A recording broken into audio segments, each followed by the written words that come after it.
between 2 p.m. and sometimes late into the night, sometimes gets into midnight before the agenda because of the backlog of business that they have to transact.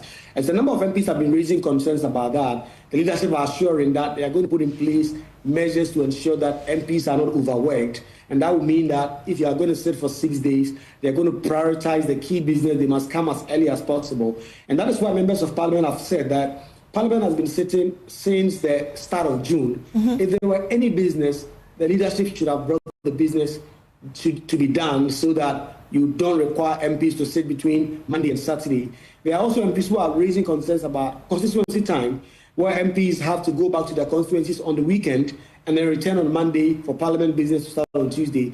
This new arrangement will mean that MPs lose out on that and perhaps get only Sunday to go to their constituency, especially for those whose constituencies are very far from Accra. That's a big challenge for them, and they've been raising concerns about that. But the leadership have convinced them that, listen, this is just going to be about 3-4 weeks, and then Parliament will go on break. You can have enough time to go back to your constituency and do what you have to do there. So concerns have been raised, but this has been rammed through, and Parliament, this wasn't much open to a debate or a discussion because a decision was taken at the Business Committee. The majority leader did intimate that the Speaker of Parliament had actually approved that order of business, and that is why they are about to do that. And starting from today, Parliament is going to sit 6 days every week until they go on break at the end of July. Well, Kweku, how about you? How are you also preparing for the long days in Parliament?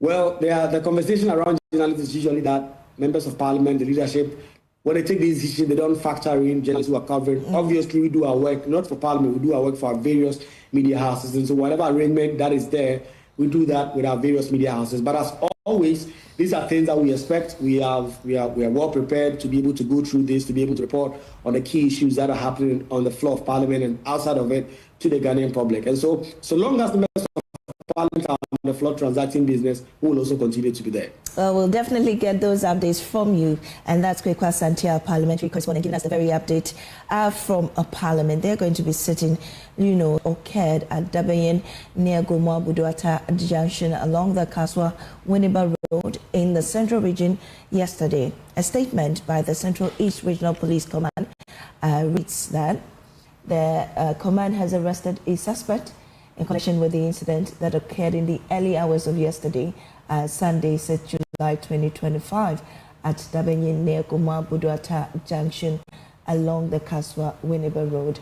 And then they're also informing us that preliminary investigations indicate that about 12:30 a.m., the arrested suspect Mohammed Bello and 4 accomplices who are currently at large robbed drivers and passengers of their personal belongings. Some items stolen included mobile phones and an unspecified amount of money.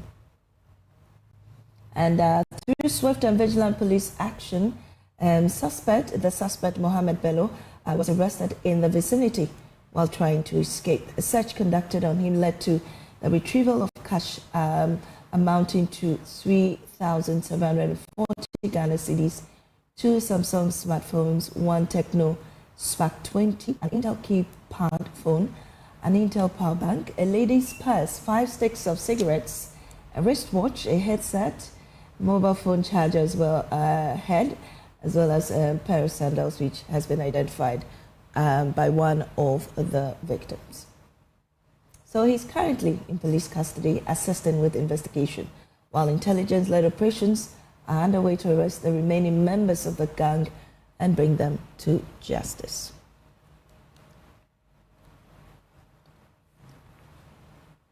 Well, let's get more on this from our correspondent Abigail Asel in Kuma. Abigail, what's the latest from the area that you can report? Right, Mami, just as you read, the police released a statement on the robbery that occurred yesterday in the early hours of Sunday, where 5 armed men attacked some cars on the road, robbing passengers and drivers of their personal belongings. We know that a suspect has been arrested, Mohammed Bello. He was arrested, but 4 of his accomplices are now at large, and the police is working extra hours to ensure that these 4 people will also be brought to face the law. We know 4 people were injured.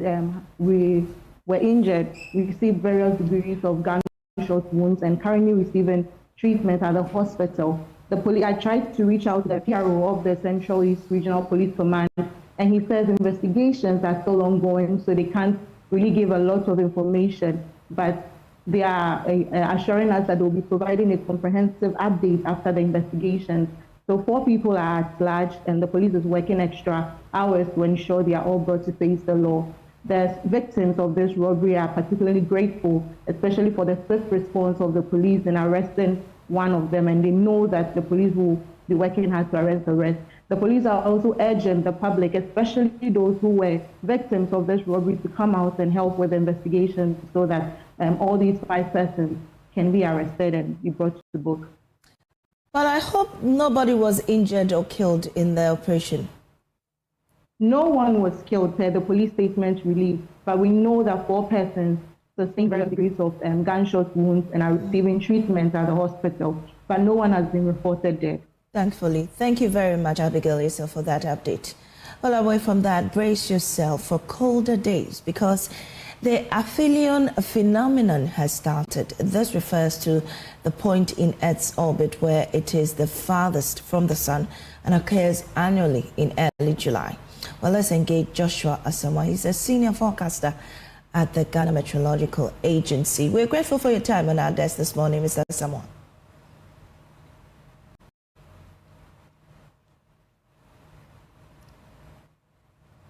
Can you unmute and speak to us, Mr. Asamoah?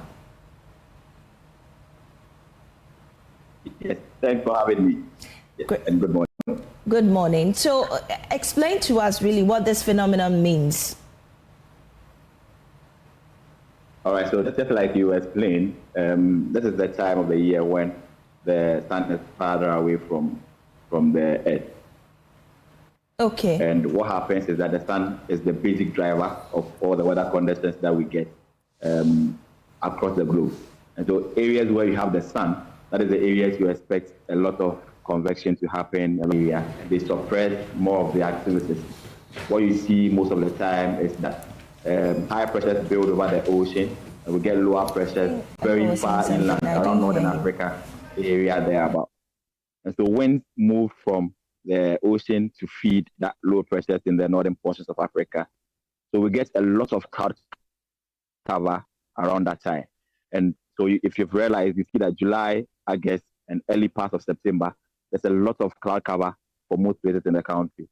Because of that, we get the sun's rays blocked from getting to the surface of the earth.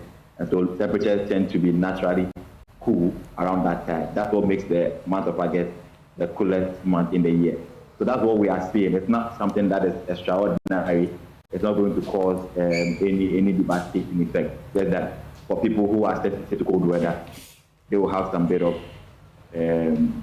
unsettlement, and so they would have to adapt to the conditions that will be experienced around this time. Are we expecting more rains within this season? Yes, we still expect some rains, but like I said earlier, because this kind of condition brings a lot of higher pressures for us, especially in the southern parts of Ghana, around this time into August, we call it the little dry season.